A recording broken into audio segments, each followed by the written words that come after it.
Good morning, children. Today, let us learn a new poem, Great Grandmother. It is your second poem. Okay. This poem tells you about the characteristics of great grandmother through portrait or photograph. This poem is written by Alan Melly. So, he was a British poet and visual effects artist or animator. So you all watch animated TV programs like Chota Bheem, Little Krishna, Tom and Jerry.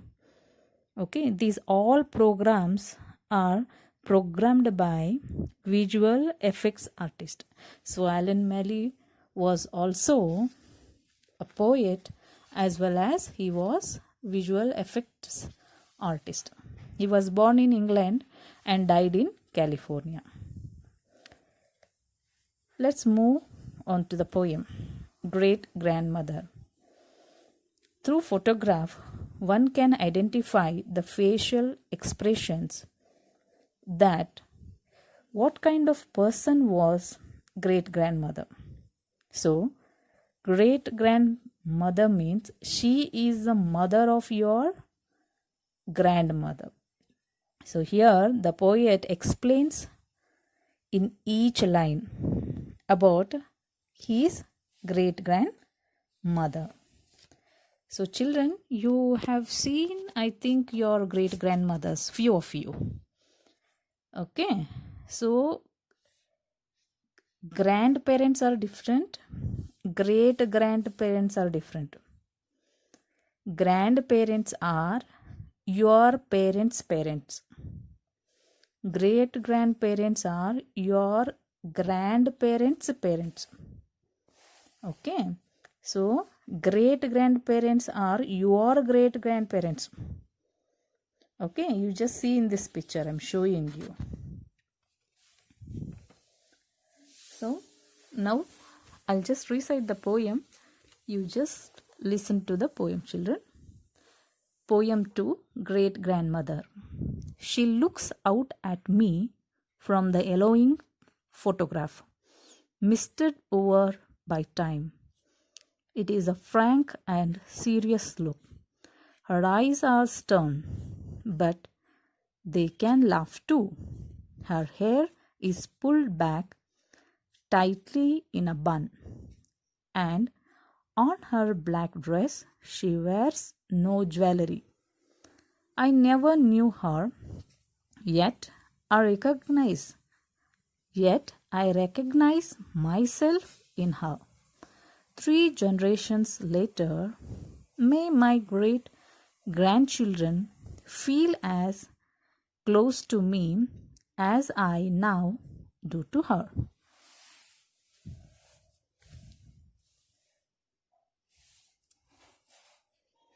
So this was about your poem.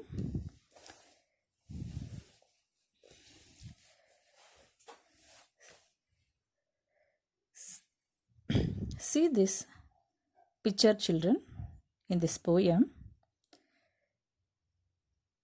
And looking at this old photograph, what the poet is telling, we will learn in this poem. So, seeing the photograph, whose photograph here? Great grandmother's photograph. The poet is looking at the great grandmother's photo. So the poet is standing in front of his great grandmother's photograph. He feels that the great grandmother is looking at him. Children, you see any photo or painting of a person or God.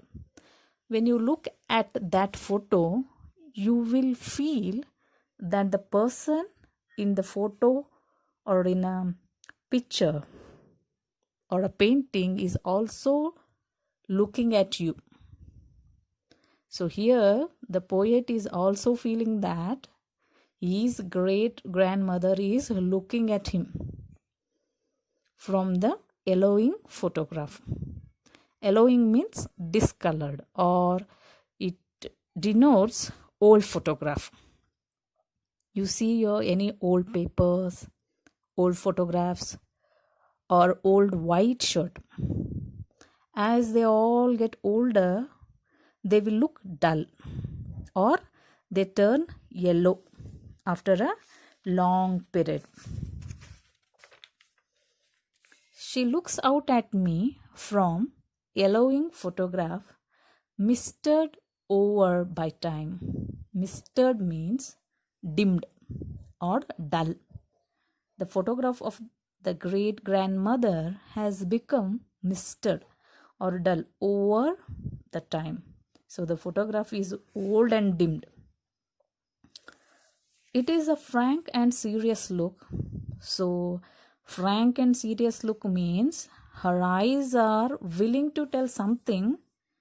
Her eyes are stern. Stern, this word I have already told you in the first poem. There are two meanings I said. One, looking at someone seriously or strictly. And one more meaning I told, the back end of the ship or a boat is called as a stern. So here, her eyes are stern. Her eyes are straight. The way the great grandmother looks, it tells itself, it says she was very strict woman. But they can laugh too. The poet can experience, or he feels that his great grandmother's eyes are reflecting happiness too. Her hair is pulled back tightly in a bun. We Indian particularly always keep our hair combed, neatly plaited, or it is tightly tied in a bun. You see your mother or grandmother, they don't keep floating hair or open hair. They neatly comb their hair or plait it, or they tie it in a bun at back, so that their hair shouldn't or should not fall in food or on floor. Nowadays all are doing fashion, they are keeping open hair, but our mothers or grandmothers, great grandmothers, they always tie their hair or they comb neatly their hair in a bun or a plait. So here the great grandmother also combed her hair tightly in a bun, and on her black dress she wears no jewelry. In photograph you can see this particular great grandmother is wearing black dress or black sari. You can see her, but she is not wearing any jewelry like chain, earrings, or necklace. So the great grandmother of the poet is very simple woman, I think. I never knew her. So the poet says that he has seen his great grandmother, he has seen her only in photograph or portrait. He never got a chance to meet her. So the poet says, I don't know her, how she was. Okay, only I have seen her in portrait or photograph. I never met her. Children, I think some of you have seen your great grandmothers, but not all.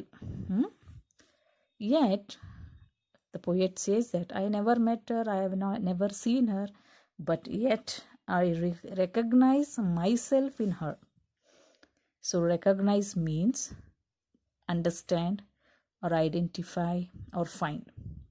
So the poet identify himself in his great grandmother.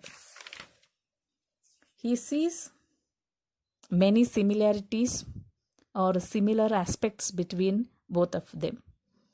That too after 3 generations later. Both the poet and his great grandmother are of different generations. Yet there are similarities or similar aspects between both of them, great grandmother and as well as the poet, because they both belong to the same family. Children, even you see there are many similarities between you and your parents and your your grandparents. You just find out what are those similarities between you people. Okay, so in the end the poet says, may my great grandchildren feel as close to me as I now do to her. The poet is wishing here, may his great grandchildren will also feel or identify the similarities as now he is feeling for his great grandmother. So here I am completing your poem. I hope you have understood. Okay, have a great day, children.